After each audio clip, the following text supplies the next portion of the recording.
हालत देखिए, बिल्कुल जाने से बचा हुआ है। यहाँ से नीचे तक पूरा बह गया।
यहाँ खड़ी हैं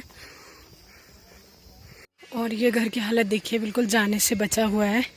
यहाँ से नीचे तक पूरा बह गया।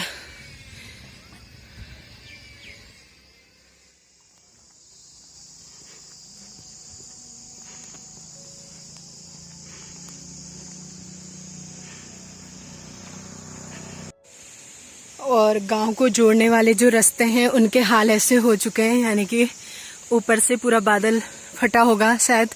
पूरे कितने पेड़ टूट चुके हैं, पत्थर, पानी और पूरे रास्ते ऐसे हो चुके हैं। जो पूरा रास्ता था वो बिल्कुल बंद हो चुका है। तो ऐसी स्थितियां लगभग गांव में बन चुकी हैं। तो बहुत मुश्किल है, कुछ टाइम इनको सही होने में लगेगा। तो ये देखिए कितना नुकसान हो रहा है। पूरे पेड़ चले गए, पत्थर और पूरे जड़ दिख रहे हैं, पता नहीं बहुत ज़्यादा। कल तो बहुत बहाव था यहाँ पे। तो ये हालत हो चुकी है गांव के रास्तों की, ये देखिए। तो एक तरफ से बहुत ज़्यादा लैंडस्लाइड हुई है पहाड़ों में कल की बारिश से। और दिखाती हूँ गधेरों और नालों की कैसी स्थितियाँ बन चुकी हैं। तो ये देखिए, यहाँ से लेके